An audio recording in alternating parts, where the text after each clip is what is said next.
Something interesting that I think financial advisors are going to have to think about as they help clients allocate to Bitcoin, whether that allocation is through the Bitcoin spot ETFs or directly into Bitcoin in their own wallets or Bitcoin in a separately managed account kind of solution. Something that I think financial advisors is going to be interesting to think through is whether you rebalance that part of your portfolio or not, whether you are going to help your clients rebalance the Bitcoin part of their portfolio or not, and maybe the ETH part of the portfolio as well. And several reasons for that. One, the narrative or the investment thesis behind Bitcoin especially is one that we haven't been used to for so long. The store of value inflation hedge narrative. For so long, the dollar has been the store of value and the hedge against inflation because there was no inflation in the dollar, and that's where everyone in the world was storing value. Well, now we see there's actually inflation in the dollar is starting to lose some value. And so part of that investment in Bitcoin is the inflation hedge. Of course, part of it is just pure supply and demand. The supply is going down, or the new supply is going down.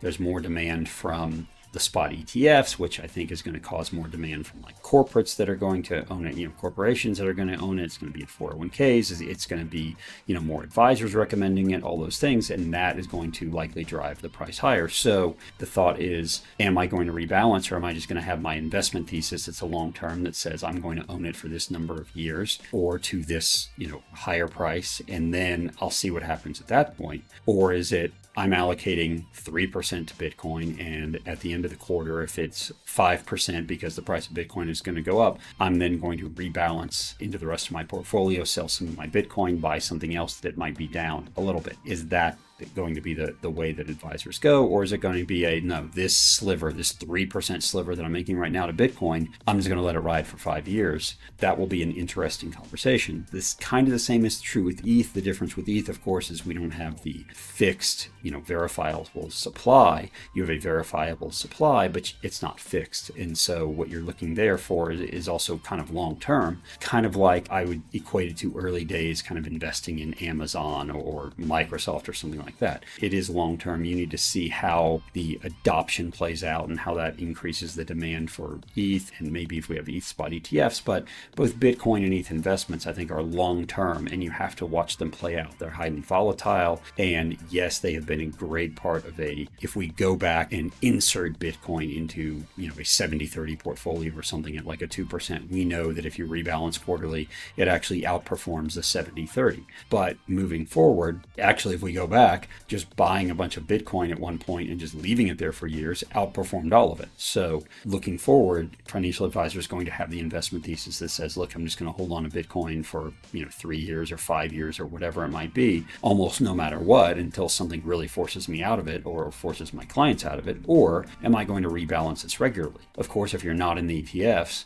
it's going to be a little bit harder to rebalance regularly if you're not able to easily move money back and forth among your different custodians, right? If your Bitcoin is kept at one custodian and all your other traditional assets are another, it's going to be a little bit harder to rebalance. But it will be an interesting conversations around the investment thesis, how long we're going to hold it. Are we going to hold it through some volatility and feel comfortable with that? And we all know, especially with the rebalancing part, that the hardest thing to do is sell your winners.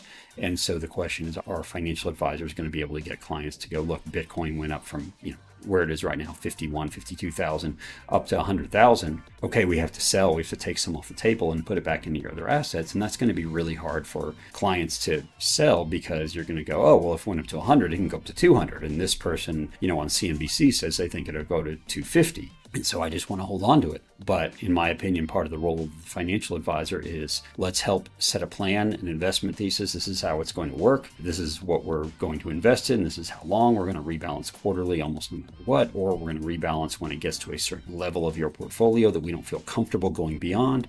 Or is it just, hey, we're getting in this as an inflation hedge, store of value, or as a hedge against government, whatever it might be. We're just going to hold on to it for 5 years and see what happens. We're going to rebalance the rest of your portfolio, but this is not something we're going to rebalance. The other interesting question, I think, is going to be, okay, when there are ETH spot ETFs, if we allocated, say, 3% to Bitcoin ETFs, are we then going to take some of that and allocate to the ETH ETF? Or are we going to put new money, say another 2% in the ETH ETF? So is there going to be a crypto allocation, or is there going to be a Bitcoin allocation and an ETH allocation, or a Bitcoin allocation and then ETH and everything else in crypto is thrown in there? Or are you an advisor that says, I don't believe in anything but Bitcoin, which is perfectly okay? So some interesting questions above and beyond just should my clients get into Bitcoin, can I offer it now with the spot ETF, is around rebalancing, investment theses, store of value, inflation hedge, what you do when there's an ETH ETF. Do you add to the allocation and call out the crypto allocation? Or you go, no, Bitcoin's a totally separate animal. I'm keeping my Bitcoin and my ETH allocation separate.